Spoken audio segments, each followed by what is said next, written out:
Snowfall, the made-for-TV drama set in the backdrop of sunny Los Angeles in the early 1980s, tells the story of how the CIA spearheaded the drug trade and caused crack cocaine to steamroll across the country like a blazing inferno.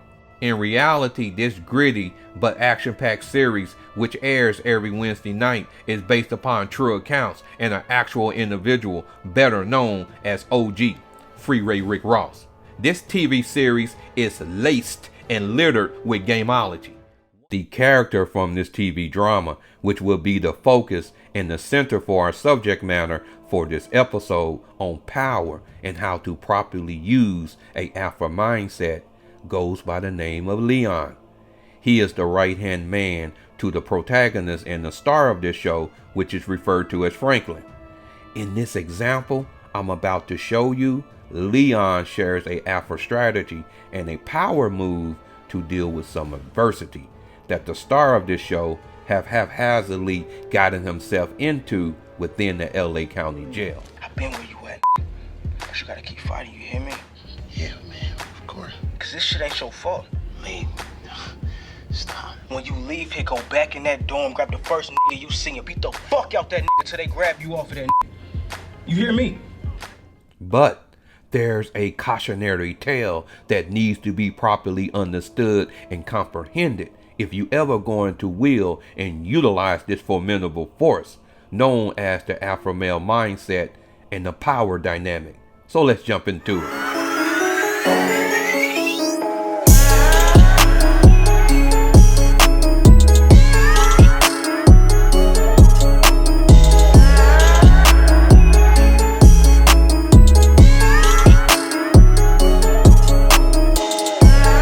Brethren of the craft, was good? Welcome back to another episode of the Chronicles of Gameology. I'm your host, Neil K. Marcellus. Now, let's checkmate. First and foremost, let me provide you a functional definition from a gameologist's perspective as to what it means by the term or terms power dynamic and a alpha mindset. It is the possibility that one actor within a social dynamic will be in a position to execute his compelling factor despite any sort of defiance and resistance. I want you to put a mental sticky note into that term compelling factors because we definitely will be returning back to it throughout the show.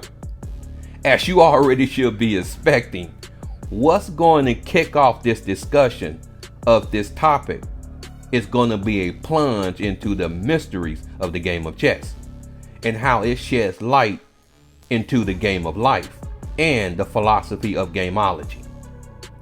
Now, a masterly executed right cross from the arsenal of an elite and well-skilled fighter, as shown by this video you're currently witnessing, can be equated to our topic, which is the power dynamic. And also, it relates to one of the chess pieces that represents the power dynamic and a alpha mindset philosophy, which is the rook. Check out this image that I'm currently showing you. This chess piece, it mimics the right cross because from a stationary position where it sits upon its square, it can deliver a devastating blow to his opponent, as it is indicated by the blue arrows on this image. And in all four directions, I might add, indicated by the four letters signifying north, south, east, and west. Not only these four directions that I just stated, but also this chess piece, the rook, it can make 90-degree moves and navigate in a complete square formation.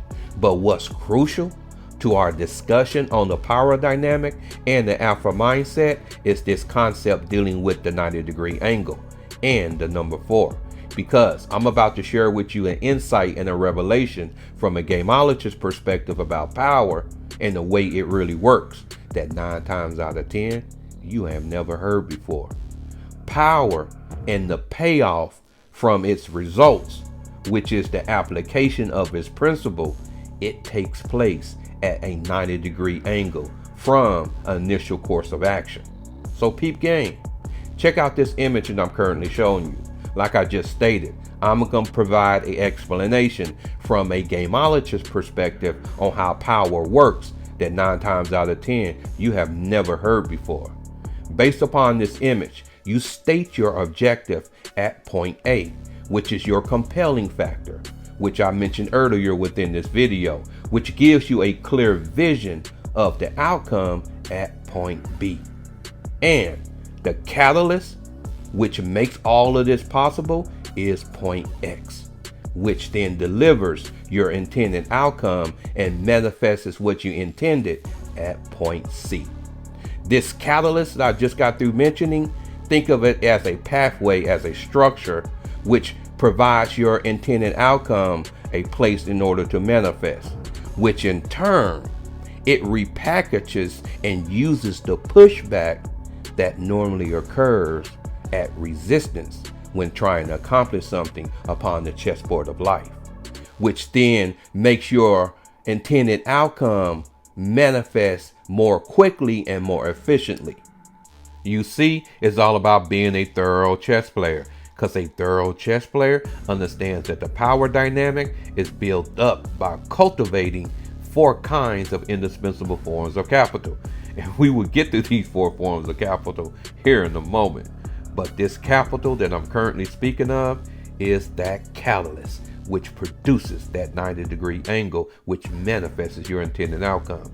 But these 4 forms of capital that a gameologist and a thorough chess player cultivates are rerouted inwardly and stored so the practitioner can utilize this power as they see fit. Check out this new image I'm currently showing you. These 4 forms of capital that I just mentioned are as such. The first form of capital is your crown. That speaks to your psychology and how efficient you have mastered certain mental capabilities. The second form of capital is your ingenuity. This speaks to your creativity. The third form of capital is your time. Out of the Lionizing Your Mindset series, law number 4, I emphasize the importance of time. So go check out that series. Go check out that episode. The fourth form of capital is your grit. This is your capacity and your ability to recognize the capacity within other things and other individuals so you can utilize it upon the chessboard of life. Like I said earlier, I was going to provide you with an explanation when it comes to power that 9 times out of 10 you definitely haven't heard before. But let's double back and revisit that character Leon in this made-for-TV drama Snowfall, where he gave his business partner Franklin this sound counsel and insight into that situation where he found himself in within the LA County Jail. Because what needs to be understood and comprehended, that Leon, prior to that scene, has already established and maintained and internalized fundamentally, but on a crude level as well, these 4 forms of capital. In this clip I'm getting ready to show you, he speaks to this reality, and he gives props to the OG that provided him the insight to this 90-degree angle that I've been speaking of. So let's check it out, and after this clip, we pick it up from there. You know, when I was little, all I wanted was to be like you. The way you was cool with everybody. Always had a fine woman on your arm. Saw the way you handle shit and thought, that's how I want to be. But I had that temper. I was always getting into trouble. Yeah.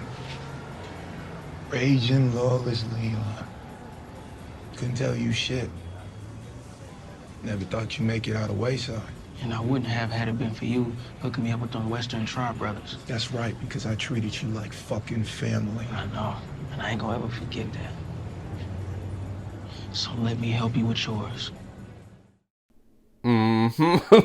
It is easy to see from this scene that our main man Leon, he observes and stands by the OG code, whereas trust was earned, respect was always given, and loyalty, man, it had to be demonstrated.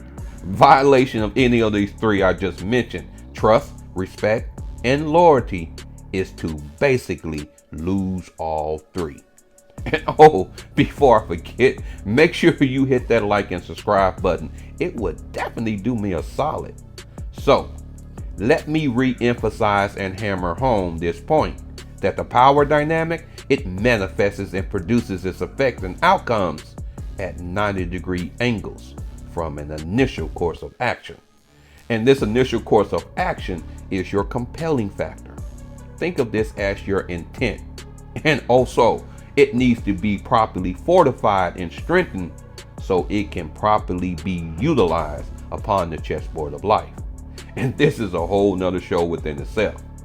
And the other significant point within that re-emphasized statement I just made is the 90-degree angle, which is those 4 kinds of capital and how well you have internalized and incorporated them into your makeup.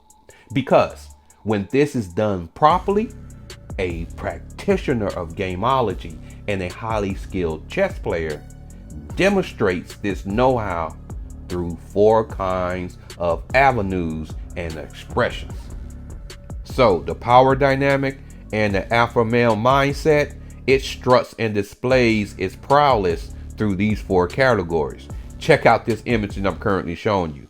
A thorough chess player and a practicing gameologist, it utilizes these avenues within the social dynamic. And so power is expressed through number 1, your expertise. Number 2, your coaching power, basically your ability to persuade. And number 3, your assertive power. And last but not least, number 4, the position and the power that it provides you. Swinging and doubling back to our main character and the point man for our discussion, Leon, and these 4 avenues of expression that I just shared with you in that scene which kicked off this episode, in that intro of this video where Leon was instructing Franklin, his business partner, on how to prevent further beatdowns and assaults he was receiving within that vicious LA County jail. These 4 avenues of expression that a thorough gameologist utilizes within a social environment, Leon, he was utilizing number 1 and number 3 on this list because Leon had experience and know-how of the G code. He understood on a crude level, that is, but he understood a concept dealing with decision making when it comes to dealing in hostile and violent environments, which is called the Hicks law. It's named after some renowned psychologist, but check out this image I'm currently showing you now. Now, this Hicks law, it speaks to the need of an individual to be decisive within their choices, like when they are confronted with immediate aggression, like Franklin, where he found himself within that LA vicious county jail, where he was being constantly assaulted and attacked. The more indecisive or this shoulda, coulda, woulda mindset that an individual possess, indicated by this yellow line, this will increase their sluggishness exponentially, indicated by this vertical white line on this same image, which then will tank and diminish their efficiency and impact, indicated by the curvature of this white arrow on this same image. So Leon understood that unbridled aggressiveness in those type of environment is necessary, as he understood the G code, which says violence when there are other alternatives is lame and deprived. Violence when there are none is necessary. Man, boy, but I need you to engage your short-term memory once again and refer back to the intro of this video where I mentioned a cautionary tale that goes along with this power dynamic and the alpha male mindset. This cautionary tale has to do with what seems is so goddamn widespread and prevalent these days, and this is this half-assedness of trying to implement its principle, which is the power dynamic and all of its associated and spectacular glory. The issue surrounding this cautionary tale can be understood by a term frequently used by seasoned OGs when referencing this type of tomfoolery and game goofy behavior that I'm about to expose you to. Check out this image that I'm currently showing you now. So, the term that I'm referencing to is when a man exhibits a type of fictitious behavior that OGs used to refer to as stunting. Pretty much, this speaks to when a man exhibits outwardly an anti-power dynamic behavior surrounding his status and his standing in life, which others, especially women, as this image indicates, obviously notices because he feels obligated to turning up several notches when interacting and socializing with women. So this cautionary tale, this stunting that I just introduced you to, is when a man is exhibiting a anti-power behavior dynamic. Because in order for a man to tap into this power dynamic and the alpha male mindset, he has to have a quality of sexual prowess. If he doesn't have this particular experience, then it speaks to how it's a tendency in order to behave in a game goofy and a tomfoolery type of way. This is such an extensive topic. I'm going to do a whole show separate from this one, which will be part 2. So stay tuned. Also, those 4 power expressions and those 4 forms of capital, I'm going to do several shows breaking down that content because it's very vast and has many chapters to it. In conclusion, from the philosophy of gameology, power, whenever it is made known and is published, is power that is forfeited and stripped of its effectiveness. Because the truly powerful, they exert their influences in ways that are unseen and also unfelt. So from the perspective of a thorough chess player and a gameologist, power, whenever it is obvious and visible, by the same token, it is also vulnerable as well. Now, that's checkmate. Thanks for watching. Definitely will catch you on the next episode.